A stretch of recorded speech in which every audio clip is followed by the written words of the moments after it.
دوستوں آج کی یہ ویڈیو ایک مغرور شہزادی کی ہے جسے اپنے حسن پر بہت ناز تھا، لیکن قسمت کی ستم زری تھی کہ اس کی شادی ایک فقیر سے ہو گئی۔ ایسا اس کے ساتھ کیوں ہوا، یہ جاننے کے لیے آج کی ویڈیو آخر تک ضرور دیکھیں، اور مزید اس طرح کی ویڈیو دیکھنے کے لیے ہمارے چینل کو سبسکرائب کر لیں۔ بہت عرصے پہلے کی بات ہے، ایک بادشاہ تھا، اس کی ایک خوبصورت اور اکلوتی بیٹی تھی۔ اپنی خوبصورتی اور دولت کی وجہ سے وہ بہت مغرور اور گستاخ ہو گئی تھی۔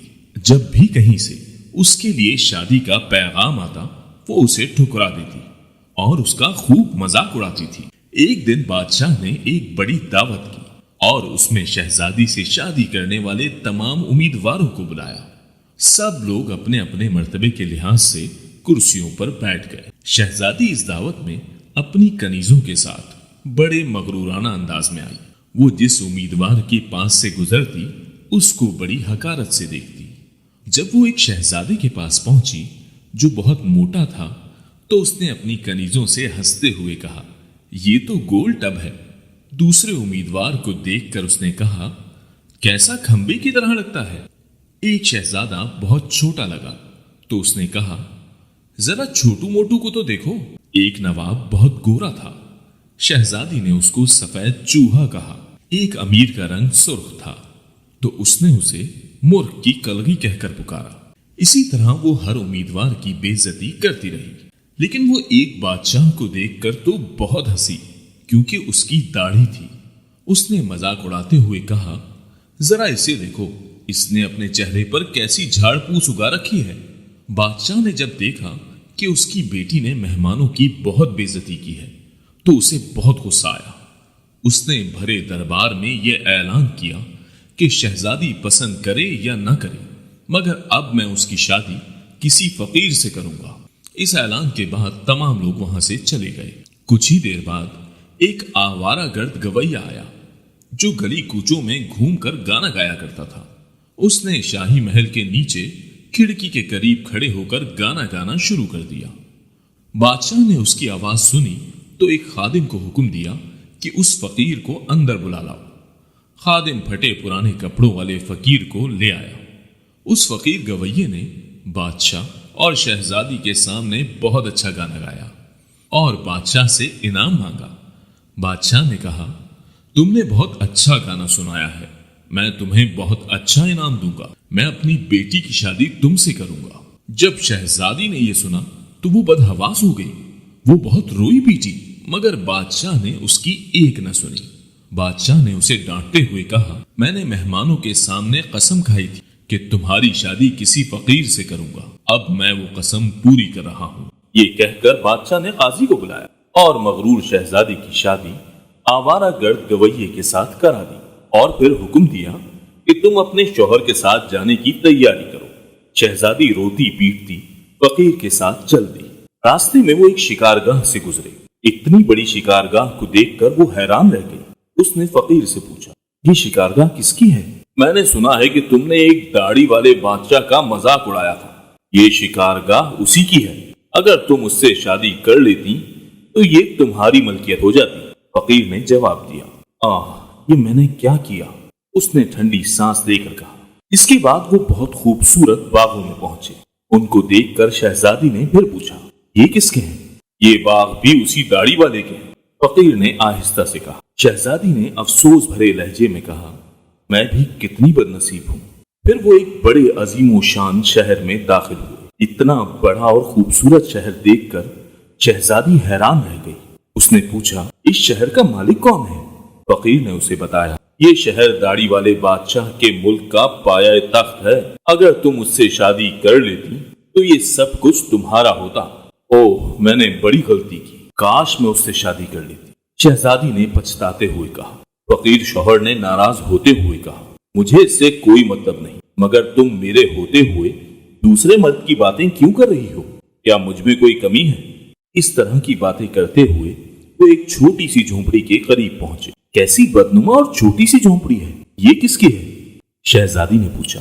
یہ میرا گھر ہے اور یہی وہ جگہ ہے جہاں ہمیں زندگی گزارنی ہے۔ تمہارے نوکر کہاں ہیں؟ فقیر نے کہا، ہمیں نوکروں سے کیا کام، تم ہر کام کر سکتی ہو۔ अब आग जलाओ और मेरे लिए खाना पकाओ, मैं बहुत थक गया हूँ।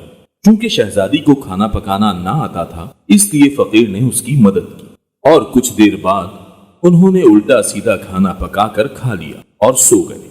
दूसरी सुबह फकीर ने उसे जगाया, घर साफ करने और दूसरे काम करने को कहा। शहजादी तमाम दिन काम करती रही, ऊपर से जली कटी बातें भी सुनती रही, मगर सब्र के सिवा कोई चारा न था। इसी तरह उन्होंने कुछ दिन गुजार ली। फिर एक ऐसा वक्त आया कि उनके पास खाने तक के लिए कुछ न रहा। एक दिन फकीर ने कहा, मैंने जो कुछ कमाया था खर्च हो गया, अब तुम्हारी कमाने की बारी है। मैं तुम्हें बैद लाकर देता हूँ, तुम मुझसे टोकरियां बुन लेना। ये कहकर वो जंगल गया और बैद काट कर ले आया। शहजादी ने टोकरियां बुननी शुरू कर दी। उसने पहले कभी कोई ऐसा मेहनत का काम नहीं किया था, इसीलिए उसकी उंगलियां जख्मी हो गई और उनसे खून बहने लगा। ये देखकर उसके शौहर ने कहा, मेरा ख्याल है ये काम तुम नहीं कर सकती, मैं तुम्हें कुछ सूत लाकर देता हूँ, तुम उससे कपड़ा बुन लेना। मगर वो ये भी न कर सकी। फकीर ने कहा, तुम तो मेरे लिए बिल्कुल बेकार हो, कोई काम नहीं कर सकती। तुमसे शादी करके मुझे बड़ा नुकसान हुआ है। बहरहाल मैं कोशिश करता हूँ कि तुम्हारे लिए मिट्टी के बर्तन ला दूं, तुम बाजार जाकर उनको बेच दिया करना। मगरूर शहजादी ने अकड़ कर कहा, मगर जब मैं बाजार में खड़ी होंगी तो मेरे मुल्क के लोग मुझे इस हाल में देखकर खूब हंसेंगे। फकीर ने कहा, ये मेरा मसला नहीं है, अगर तुम भूख से मरना नहीं चाहती तो तुम्हें ये काम करना ही पड़ेगा। मिट्टी के बर्तन बेचने का काम बहुत अच्छा चल रहा था। लोग जब एक खूबसूरत लड़की को बाजार में बर्तन बेचते देखते तो उस पर तरस खाकर कुछ न कुछ जरूर खरीद लेते।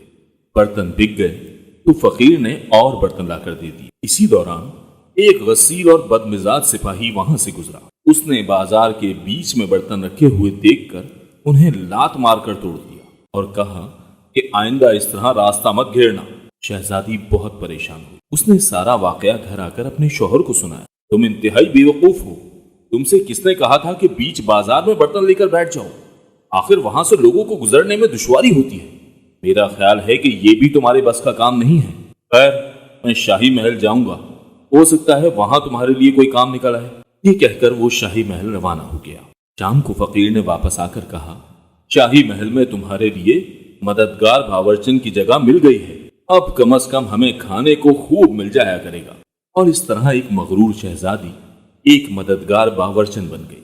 वो हर रोज सुबह से शाम तक बावर्ची खाने के सारे काम करती और शाम को लोगों के आगे बचा हुआ खाना लेकर घर आ जाती और इस तरह दोनों मियाँ बीवी का गुजारा हो जाता। महल में आए हुए उसे कुछ ही दिन गुजरे थे कि उसने सुना कि महल में कोई शादी की तकरीब होने वाली है। मुकर्ररा दिन जब मेहमान आने शुरू हुए तो वो बावर्ची खाने की खिड़की से उन्हें देख रही थी। नकीब और चौकदार गर्क बर्क कपड़ों में मेहमानों का इस्तकबाल कर रहे थे। हर तरफ बड़ी शानो शौकत और धूमधाम नजर आ रही, लेकिन शहजादी अपनी किस्मत पर आंसू बहा रही और अपने गुरूर व तकब्बुर और बेवकूफी पर पछता रही थी। इसी दौरान कुछ खादमाएं आईं और उन्होंने उसको बहुत से मजेदार खाने दिए जो उसने टोकरी में रख लिए और घर की तरफ चल पड़ी। अभी वो महल के दरवाजे से ही गुजर रही थी कि अचानक एक बहुत ही जर्क बर्क लिबास में मलबूस एक शानदार और खूबसूरत शख्स ने उसका रास्ता रोक लिया।